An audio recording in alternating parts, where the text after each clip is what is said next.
जी अस्सलामुअलैकुम की हाल है जनाब साहब दोस्तों का। उम्मीद करना तुसी सारे बिल्कुल ठीक होवोगे और मैं भी अल्लाह दे फजलो करम नाल बिल्कुल ठीक ठाक हाँ। और अज एक और नवा वीडियो लैके जनाब तुहाडी खिदमत विच हाज़र होया। और अज दा वीडियो जनाब बहुत ही समझो मनु खुशी महसूस हो रही है कि चलो यार किसी दोस्त का भला हो जाएगा, उन्होंने अच्छी जॉब मिलेगी तो मनु बड़ी खुशी होगी। ਤੁਹਾਨੂੰ ਇਹ ਤਾਂ ਪਤਾ ਜਨਾਬ ਮੇਰੀ ਅਸੀਂ ਬਰਿੰਗ ਵਿੱਚ ਕੰਮ ਕਰਨੇ ਆ ਔਰ ਸ਼ਾਹਰੀ ਵੀ ਨੇ, ਮੈਂ ਮੀਆਂ ਸ਼ਾਹਰੀ ਟਰੱਕ ਚਲਾਉਂਦੇ ਨੇ ਵੱਡਾ, ਮੈਂ ਛੋਟਾ ਟਰੱਕ ਚਲਾਨਾ। ਤੇ ਸ਼ਾਹਰਾਨਾ ਨੂੰ ਜਨਾਬ ਮਾਲਕ ਨੇ ਕਿਹਾ ਕਿ ਇੱਕ ਮੈਨੂੰ ਬੰਦਾ ਚਾਹੀਦਾ ਤੇ ਉਹ ਟਰੱਕ ਵਾਸਤੇ। ਤੇ ਸ਼ਾਹਰਾਨਾ ਆਖਿਆ ਜੀ ਮੈਨੂੰ ਕਿ ਤੁਸੀਂ ਜਨਾਬ ਮੇਰੀ ਬੰਦਾ ਜਿਹੜਾ ਇੱਕ ਦਾ ਉਹ ਟਰੱਕ ਡਰਾਈਵਰ। ਤੇ ਮੈਂ ਆਖਿਆ ਯਾਰ ਇਹ ਤਾਂ ਮੈਨੂੰ ਬੜੀ ਖੁਸ਼ੀ ਹੋਵੇਗੀ, ਯਕੀਨ ਕਰੋ ਕਿ ਯਾਰ ਚਲੋ ਕਿਸੇ ਦਾ ਭਲਾ ਹੋ ਜਾਏਗਾ। ਔਰ ਇਹ ਹੀ ਹੈ ਯਾਰ, ਅਗਰ ਤੁਸੀਂ ਇੱਕ ਦੂਸਰੇ ਦੇ ਕੰਮ ਆਉਂਦੇ ਹੋ ਨਾ ਤੇ ਇਹ ਹੀ ਹੈ ਸਭ ਤੋਂ ਮੇਨ ਗੱਲ ਕਿ ਇਹਦਾ ਤੁਹਾਨੂੰ ਸਿਲਾ ਕਿਧਰੇ ਨਾ ਕਿਧਰੇ ਮਿਲੇਗਾ। ਤੇ ਅੱਛਾ ਹੁਣ ਆਉਂਦੇ ਆ ਮੇਨ ਟਾਪਿਕ ਦੀ ਤਰਫ ਜਿਹੜਾ ਬਹੁਤ ਜ਼ਰੂਰੀ ਹੈ। ਔਰ ਇੱਕ ਵਾਰੀ ਫਿਰ ਕਹਿ ਰਿਹਾ ਕਿ ਧਿਆਨ ਨਾਲ ਵੀਡੀਓ ਵੇਖਣਾ, ਕਿਉਂਕਿ ਜੋ ਇਹੋ ਜਿਹਾ ਵੀਡੀਓ ਹੁੰਦਾ ਨਾ ਉਸੇ ਵੇਲੇ ਬਗੈਰ ਸਮਝੀ ਸੋਚੀ ਬੰਦਾ ਆਦਾ ਉਹ ਜੀ ਮੈਂ ਵੀ ਆਮਨਾ ਮੈਨੂੰ ਟਰੱਕ ਚਾਹੀਦਾ।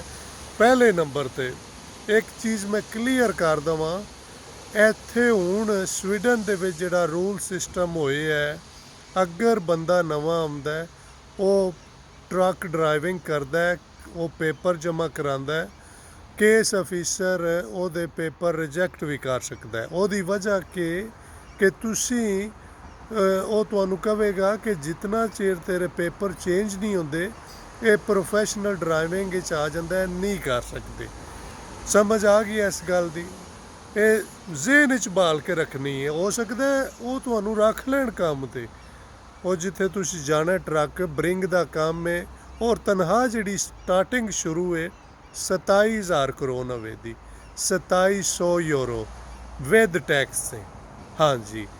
ਤੇ ਦੂਸਰੇ ਨੰਬਰ 'ਤੇ ਆਉਂਦੇ ਆ ਕਿ ਅਗਰ ਇੱਥੇ ਕੋਈ ਦੋਸਤ ਭਾਈ ਹੈ, ਬਕਾਇਦਾ ਮੈਂ ਨੰਬਰ ਸ਼ੇਅਰ ਕਰ ਰਿਹਾ। ਔਰ ਜ਼ਾਹਿਰ ਹੈ ਜਿਸ ਬੰਦੇ ਨੂੰ ਵੀ ਕੰਮ ਜਿਹਨੇ ਵੀ ਪਹਿਲਾਂ ਫੋਨ ਕੀਤਾ ਜਾਂ ਇੱਥੇ ਨਜ਼ਦੀਕ ਹੋਇਆ, ਜ਼ਾਹਿਰ ਹੈ ਹੁਣ ਮੈਂ ਸਾਰਿਆਂ ਨੂੰ ਤਾਂ ਨਹੀਂ ਰਖਵਾ ਸਕਦਾ ਜਾਂ ਉਹ ਵੀ ਆਫਰ ਇੱਕ ਹੋਈ ਹੈ, ਕਿਉਂਕਿ ਉੱਥੇ ਜ਼ਿਆਦਾਤਰ ਹੁਣ ਛੋਟੀਆਂ ਗੱਡੀਆਂ ਨੇ ਜਿਹੜੀਆਂ ਉਹਦੇ 'ਚ ਮੈਂ ਇਕੱਲਾ ਪਾਕਿਸਤਾਨੀ ਹਾਂ, ਸਾਰੇ ਸਵੀਡਿਸ਼ ਨੇ। ਔਰ ਯਕੀਨ ਕਰੋ ਮੈਂ ਕਿਸ ਤਰ੍ਹਾਂ ਜਗ੍ਹਾ ਬਣਾਈ ਉੱਥੇ ਉਹ ਮੈਨੂੰ ਪਤਾ ਹੈ।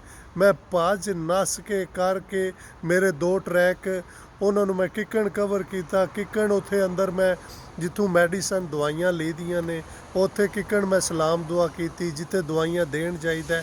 ਸਾਡੇ ਮਾਲਕਾਂ ਦਾ ਇਹ ਸੀ ਕਿ ਜਿਸ ਵੇਲੇ ਤੁਸੀਂ ਮੈਡੀਕਲ ਸਟੋਰ 'ਤੇ ਇਹ ਨਹੀਂ ਕਿ ਪੈਕਟ ਫੜੇ ਆ ਤੁਸੀਂ ਹੱਥ 'ਚ, ਬਿਲਕੁਲ ਨਹੀਂ। ਮੈਂ ਬਕਾਇਦਾ ਵੀਡੀਓ ਬਣਾਈ ਹੋਈ ਹੈ, ਕੋਈ ਥੋੜ੍ਹੇ ਜਿਹੇ ਵੀਡੀਓ ਪਿੱਛੇ ਜਾਓ ਬਰਿੰਗ ਦਾ ਵੀਡੀਓ ਬਣਿਆ ਹੋਇਆ। ਰੋਜ਼ ਨਵਾਂ ਵੀਡੀਓ ਮੇਰਾ ਦਿਲ ਨਹੀਂ ਕਰਦਾ ਉਹ ਰਿਪੀਟ ਬਣਾਵਾਂ। ਤੇ ਉਹਦੇ 'ਤੇ ਜਨਾਬ ਰੇਹੜੀ ਲੱਗੀ ਹੈ ਬਕਾਇਦਾ, ਤੁਸੀਂ ਦਵਾਈਆਂ ਲਾਣੀਆਂ ਨੇ ਅੰਦਰ ਜਨਾਬ, ਮੇਰੀ ਖਾਲੀ ਡੱਬਾ ਲੈਣਾ ਹੈ, ਅਗਲਿਆਂ ਨੂੰ ਤੁਸੀਂ ਹੈਲੋ ਹਾਏ ਕਰਨਾ ਹੈ ਕਿ ਹਾਲ ਹੈ ਠੀਕ ਹੋ। ਇਹ ਸਾਡੀ ਡਿਊਟੀ ਸ਼ਾਮਲ ਹੈ, ਕਿਉਂਕਿ ਸਾਡਾ ਫਰਜ਼ ਬਣਦਾ ਹੈ ਜਿਹੜਾ। ਔਰ ਮੈਂ ਯਕੀਨ ਕਰੋ ਜਿਤਨੇ ਮੈਡੀਕਲ ਸਟੋਰਾਂ 'ਤੇ ਜਾਂਦਾ ਹਾਂ ਮੇਰਾ ਰਿਸਪੌਂਸ ਬਹੁਤ ਅੱਛਾ ਆਇਆ ਔਰ ਕੋਈ ਮੇਰੀ ਕੰਪਲੇਨ ਨਹੀਂ ਰਹੀ। ਮੈਨੂੰ ਬੜਾ ਅੱਛਾ ਲੱਗ ਰਿਹਾ ਔਰ ਮੈਨੂੰ ਬੜੀ ਖੁਸ਼ੀ ਹੋ ਰਹੀ ਹੈ। ਇਹ ਹੀ ਕੰਮ ਦਾ ਅਸੂਲ ਹੈ, ਅਗਰ ਤੁਸੀਂ ਕਿਧਰੇ ਵੀ ਜਾਂਦੇ ਹੋ ਤਾਂ ਆਪਣਾ ਇੱਕ ਤਾਂ ਝੂਠ ਨਾ ਬੋਲੋ। ਔਰ ਮੈਂ ਇੱਕ ਹੋਰ ਗੱਲ ਕਲੀਅਰ ਕਰ ਦੇਵਾਂ, ਟਰੱਕ ਦੇ ਵਿੱਚ ਤੁਹਾਡੀ ਟਰਾਈ ਹੋਣੀ ਹੈ, ਇੱਕ ਵਾਰੀ ਟਰਾਈ ਹੋਣੀ ਹੈ ਡਰਾਈਵ ਟੈਸਟ, ਫਿਰ ਤੁਹਾਨੂੰ ਉਹਨਾਂ ਸਾਰਾ ਕੰਮ ਵਗੈਰਾ ਸਿਖਾਉਣਾ ਹੈ। ਫਿਰ ਜਨਾਬ ਮੇਰੀ ਤੁਹਾਨੂੰ ਹਫ਼ਤਾ 10 ਦਿਨ ਲੱਗਣੇ ਨੇ ਕੰਮ ਸਿਖਾਉਣ 'ਤੇ। ਫਿਰ ਤੁਹਾਡੀ ਟਰਾਈ ਹੋਣੀ ਹੈ, ਤੁਸੀਂ ਗੱਡੀ ਚਲਾਉਣੀ ਹੈ, ਫੋਰਮੈਨ ਨੇ ਨਾਲ ਬੈਠੇ ਹੋਣੇ, ਉਹਨੇ ਜਨਾਬ ਵੇਖਣਾ ਬੰਦਾ ਕਿੱਕਣ ਆਰਡਰ ਦਿੰਦਾ, ਕਿੱਕਣ ਜਾ ਕੇ ਕਿਤਨੇ ਟਾਈਮ ਵਿੱਚ ਦਿੰਦਾ, ਕਿਉਂਕਿ ਸਾਰੀਆਂ ਚੀਜ਼ਾਂ ਹੁਣ ਇਹ ਨਹੀਂ। ਹੁਣ ਮੈਨੂੰ ਮਾਲਕ ਨੇ ਜਿਸ ਨੂੰ ਦੱਸਿਆ ਸੀ ਨਾ, ਮੈਂ ਝੂਠ ਨਹੀਂ ਉਹਦੇ ਨਾਲ ਬੋਲਿਆ। ਮੈਂ ਕਿਹਾ ਟਰੱਕ ਛੋਟਾ ਮੈਂ ਜ਼ਿੰਦਗੀ 'ਚ ਨਹੀਂ ਚਲਾਇਆ, ਬਹਰਹਾਲ ਮੈਂ ਕਿਹਾ ਮੁਸ਼ਕਲ ਕੋਈ ਨਹੀਂ ਹੈ। ਵੇਖੋ ਜਿਸ ਵੇਲੇ ਤੁਸੀਂ ਹਕੀਕਤ ਅਗਲੇ ਬੰਦੇ ਨਾਲ ਕਰਦੇ ਹੋ ਨਾ, ਅਗਲੇ ਦਾ ਵੀ ਦਿਲ ਖੁਸ਼ ਹੋ ਜਾਂਦਾ ਹੈ। ਔਰ ਯਕੀਨ ਕਰੋ ਉਸ ਬੰਦੇ ਨੇ ਮੈਨੂੰ ਆਖਿਆ ਕਿ ਬੜੀ ਅੱਛੀ ਗੱਲ ਤੋਂ ਕੀਤੀ, ਕਿਉਂਕਿ ਇੱਥੇ ਇੱਕ ਦੋ ਸਾਨੂੰ ਪਹਿਲਾਂ ਮਿਲੇ ਨੇ ਪਾਕਿਸਤਾਨੀ, ਵਾਲਾ ਆਲਮ ਉਹਨਾਂ ਡਰਾਈਵਿੰਗ ਵਿੱਚ ਕੀ ਕੀਤਾ ਸੀ ਮੈਂ ਨਹੀਂ ਹੁਣ ਕਹਿ ਸਕਦਾ। ਉਹਦੀ ਜ਼ੁਬਾਨੀ ਕਹਿੰਦਾ ਯਾਰ ਉਹਨਾਂ ਨੂੰ ਗੱਡੀ ਚਲਾਉਣੀ ਨਹੀਂ ਸੀ ਆਉਂਦੀ ਹੈ। ਉਹ ਮੈਂ ਉਹਨਾਂ ਨੂੰ ਆਖਿਆ ਸਾਈਡ 'ਤੇ ਇੱਥੇ ਹੀ ਕਰ ਛੱਡ, ਅਤੇ ਬਹੁਤ ਸ਼ੁਕਰੀਆ ਅਤੇ ਅੱਲਾ ਹਾਫਿਜ਼। ਅਤੇ ਉਹ ਹੀ ਮੈਂ ਕਹਿ ਰਿਹਾ ਕਿ ਮੇਰੇ ਨਾਲ ਲੱਗ ਬੈਠਿਆ ਸੀ। ਮੈਂ ਕਿਹਾ ਯਾਰ ਮੈਂ ਤੁਹਾਨੂੰ ਇੱਕ ਸੱਚੀ ਗੱਲ ਦੱਸਾਂ, ਜਿਵੇਂ ਫੋਰਮੈਨ ਬੰਦੇ ਦੇ ਨਾਲ ਹੋਵੇ ਨਾ, ਭਾਵੇਂ ਜਿਹੜਾ ਵੀ ਡਰਾਈਵਰ ਹੋਵੇ ਉਹਦੇ ਕੋਲ ਕੋਈ ਨਾ ਕੋਈ ਮਿਸਟੇਕ ਹੁੰਦੀ ਹੈ। ਔਰ ਉਹਨੇ ਹੱਸ ਕੇ ਆਖਿਆ, ਕਹਿੰਦਾ ਯਾਰ ਮੈਂ ਜਾਣਨਾ ਵਾਕਈ ਇਹ ਗੱਲ ਸਹੀ ਹੈ, ਪਰ ਅੱਲਾ ਦਾ ਸ਼ੁਕਰ ਹੈ ਕਿ ਤੁਹਾਡੀ ਨੀਅਤ ਠੀਕ ਹੈ ਨਾ, ਤੁਸੀਂ ਮਾਰ ਨਹੀਂ ਖਾਂਦੇ। ਅਗਰ ਤੁਸੀਂ ਝੂਠ ਨਹੀਂ ਬੋਲਣ ਲੱਗੇ, ਸਭ ਸੱਚ ਦੱਸੋਗੇ ਤੇ ਬੜੀ ਅੱਛੀ ਗੱਲ ਹੈ। ਔਰ ਮੈਂ ਕਹਾਂਗਾ ਅਗਰ ਸਵੀਡਨ ਵਿੱਚ ਕੋਈ ਦੋਸਤ ਹੈ ਨਾ, ਉਹ ਬਹੁਤ ਅੱਛਾ ਉਹਦੇ ਵਾਸਤੇ, ਅਗਰ ਉਹਦੇ ਕੋਲ ਪੇਪਰ ਵਗੈਰਾ ਹੈ ਨੇ ਤੇ ਉਹ ਅਗਰ ਟਰੱਕ ਵਿੱਚ ਚਲਾਉਣਾ ਜਾਣਦਾ ਹੋਵੇ, ਇਹ ਯਾਦ ਰੱਖਿਓ, ਫੇਲ ਹੋਵੋਗੇ ਸਾਡੀ ਬੇਇੱਜ਼ਤੀ ਹੋਵੇਗੀ, ਸ਼ਾਹਰਾਨਾਂ ਦੀ ਬੇਇੱਜ਼ਤੀ ਹੋਵੇਗੀ। ਅਤੇ ਅੱਛਾ ਨਹੀਂ ਹੁੰਦਾ ਕਿ ਉਹ ਯਾਰ ਉਹ ਲਿਸਟ 'ਚ ਆ ਜਾਂਦਾ ਕਿ ਇਹਨਾਂ ਨੂੰ ਚਲਾਉਣਾ ਨਹੀਂ ਆਉਂਦਾ। ਅਤੇ ਬੜੀ ਅੱਛੀ ਤਨਖਾਹ ਬਰਿੰਗ ਦਾ ਕੰਮ ਹੈ, ਔਰ 27,000 ਕਰੋੜ ਤਨਖਾਹ ਹੋਵੇ ਦੀ। ਅਤੇ ਮੈਨੂੰ ਬੜੀ ਖੁਸ਼ੀ ਹੋਵੇ ਦੀ, ਉਹ ਜਿਹੜਾ ਬੰਦਾ ਖੁਸ਼ ਨਸੀਬ ਹੋਵੇਗਾ, ਕੰਮ ਪੱਕਾ ਹੋਵੇਗਾ, ਸ਼ੁਰੂ 'ਚੋਂ 6 ਮਹੀਨੇ ਦਾ ਕੰਟਰੈਕਟ, ਬਾਅਦ ਵਿੱਚ ਆਟੋਮੈਟਿਕ ਫਾਸਟ ਕੰਟਰੈਕਟ ਹੋ ਜਾਏਗਾ। ਅਤੇ ਡਿਊਟੀ ਜਿਹੜੀ ਹੋ ਸਕਦਾ ਰਾਤ ਦੀ ਹੋਵੇ, ਹੋ ਸਕਦਾ ਦਿਨ ਦੀ ਹੋਵੇ, ਇਹ ਵੀ ਨਹੀਂ। ਉਹ ਫਿਰ ਜਿਸ ਵੇਲੇ ਕਨਫਰਮ ਕਰਨ ਦੇ ਨਾ, ਪਹਿਲੇ ਨੰਬਰ 'ਤੇ ਇੰਟਰਵਿਊ ਛੋਟਾ ਜਿਹਾ ਹੁੰਦਾ ਹੈ। ਔਰ ਮੈਂ ਬਾਰ ਕਹਿ ਰਿਹਾ, ਇਹ ਵੀਡੀਓ ਜਿਹੜਾ ਯੂਰਪ ਦੇ ਜਿਨ੍ਹਾਂ ਕੋਲ ਪੇਪਰ ਨੇ ਉਹਨਾਂ ਵਾਸਤੇ, ਔਰ ਜਿਹਦੇ ਕੋਲ ਇੱਥੇ ਨੰਬਰ ਵਗੈਰਾ ਹੈ, ਪਰਸਨਲ ID ਬਣੀ ਹੈ, ਉਹਦੇ ਵਾਸਤੇ ਸਭ ਤੋਂ ਬੈਸਟ ਹੈ। ਕਿਉਂਕਿ ਰਿਸਕ ਨਾ ਲਵਿਓ ਕੋਈ ਬੰਦਾ। ਮੈਂ ਤੁਹਾਨੂੰ ਬਾਰ ਕਹਿਣਾ ਪਿਆ, ਸ਼ਾਹਰਾਨਾਂ ਵੀ ਮੈਨੂੰ ਆਖਿਆ ਕਿ ਬਕਾਇਦਾ ਦੱਸਿਓ ਕਿ ਅਗਰ ਤੁਹਾਡੇ ਕੋਲ ਇੱਥੇ ਦਾ ਕਾਰਡ ਨਹੀਂ ਹੈ, ਸਵੀਡਨ ਦਾ ਚੇਂਜ ਨਹੀਂ ਹੋਇਆ ਪੇਪਰ, ਤੇ ਤੁਸੀਂ ਰਿਸਕ ਨਾ ਲਵਿਓ, ਕਿਉਂਕਿ ਤੁਹਾਡੇ ਪੇਪਰ ਰਿਜੈਕਟ ਵੀ ਹੋ ਸਕਦੇ ਨੇ।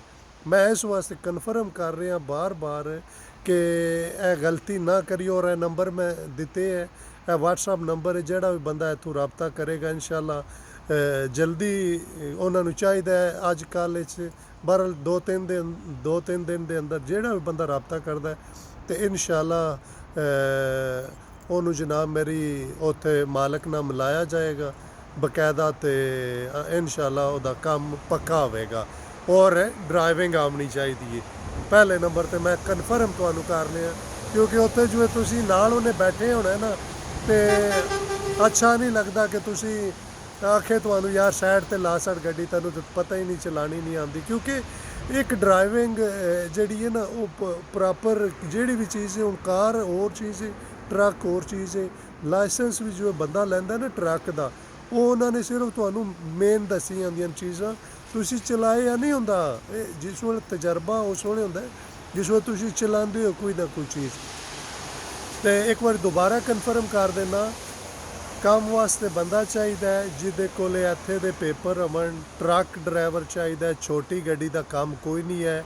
ਉਂਝੇ ਆਪਣਾ ਟਾਈਮ ਵੀ ਜ਼ਾਇਆ ਨਾ ਕਰਿਓ ਔਰ ਮੇਰਾ ਵੀ। ਔਰ ਦੂਸਰੇ ਨੰਬਰ 'ਤੇ ਯਾਰ ਦੁਬਈ ਤੋਂ ਇਤਨੇ ਮੈਸੇਜ ਆਉਂਦੇ ਨੇ, ਮੇਰੇ ਕੋਲ ਟਰੱਕ ਦਾ ਲਾਇਸੈਂਸ ਹੈ, ਮੇਰੇ ਕੋਲ ਇਹ, ਮੇਰੇ ਭਾਈ ਪਹਿਲੇ ਨੰਬਰ 'ਤੇ ਸਵੀਡਨ ਦੇ ਪੇਪਰ ਚਾਹੀਦੇ ਨੇ। ਇਹ ਗੱਲਾਂ ਲਾਇਸੈਂਸ ਵਾਲੀਆਂ ਬੜੀ ਦੂਰ ਤਾਈਂ ਹੁੰਦੀਆਂ ਨੇ। ਔਰ ਜਿਸ ਵੇਲੇ ਇਹੋ ਜਿਹੀ ਚੀਜ਼ ਹੋਵੇ, ਉਹ ਬੰਦੇ ਨੂੰ ਥੋੜ੍ਹਾ ਜਿਹਾ ਸੋਚ ਕੇ ਮੈਸੇਜ ਕਰਨਾ ਚਾਹੀਦਾ। ਫਿਰ ਜਵਾਬ ਨਾ ਦੇਵੋ ਤਾਂ ਥੱਲੇ ਲਿਖਿਆ ਜਾਂਦਾ ਯਾਰ ਰਿਪਲਾਈ ਨਹੀਂ ਕੀਤਾ, ਇਹ ਨਹੀਂ ਕਿ ਹੁਣ ਕੀ ਰਿਪਲਾਈ ਕਰੇ ਬੰਦਾ ਉਸ ਗੱਲ ਦਾ। ਅਤੇ ਮਾਜ਼ਰਤ ਚਾਹੁੰਦਾ ਮੈਂ ਜਨਾਬ ਮੇਰੀ, ਅਤੇ ਨੰਬਰ ਬਕਾਇਦਾ ਦਿੱਤੇ ਹੈ, ਜਿਤਨਾ ਜਲਦੀ ਕੋਈ ਰਾਬਤਾ ਕਰੇਗਾ ਉਤਨਾ ਜਲਦੀ ਇਨਸ਼ਾਅੱਲਾ ਉਹਦਾ ਕੰਮ ਹੋਵੇਗਾ। ਔਰ ਅਗਰ ਕੋਈ ਹੋਰ ਵੈਕੈਂਸੀ ਨਿਕਲੀ ਉਹਦਾ ਵੀ ਵੀਡੀਓ ਬਣਾਵਾਂਗੇ ਇਨਸ਼ਾਅੱਲਾ। ਔਰ ਬੜੀ ਖੁਸ਼ੀ ਹੋ ਰਹੀ ਹੈ ਅਗਰ ਕਿਸੇ ਆਪਣੇ ਯਾਰ ਪਾਕਿਸਤਾਨੀ ਭਾਈ ਦਾ ਭਲਾ ਹੋਵੇਗਾ। ਯਕੀਨ ਕਰੋ ਮੇਰੇ ਤੂੰ ਖੁਸ਼ੀ ਦੀ ਬਾਤ ਹੋਰ ਖੁਸ਼ੀ, ਔਰ ਮੇਰੇ ਕੋਲ ਤਾਂ ਹੁਣ ਗੱਲ ਵੀ ਨਹੀਂ ਕੀਤੀ ਜਾ ਰਹੀ, ਔਰ ਮੈਨੂੰ ਬੜੀ ਖੁਸ਼ੀ ਹੋਵੇਗੀ ਜਨਾਬ ਮੇਰੀ। ਅਤੇ ਠੀਕ ਹੈ ਜਨਾਬ, ਵੀਡੀਓ ਕਾਫੀ ਲੰਮਾ ਹੋ ਜਾਣਾ, ਅਤੇ ਦੁਆਵਾਂ ਯਾਦ ਰੱਖਿਓ। ਓਕੇ ਜਨਾਬ, ਰੱਬ ਸੋਹਣੇ ਦੇ ਵਾਲੇ, ਅੱਲਾ ਹਾਫਿਜ਼।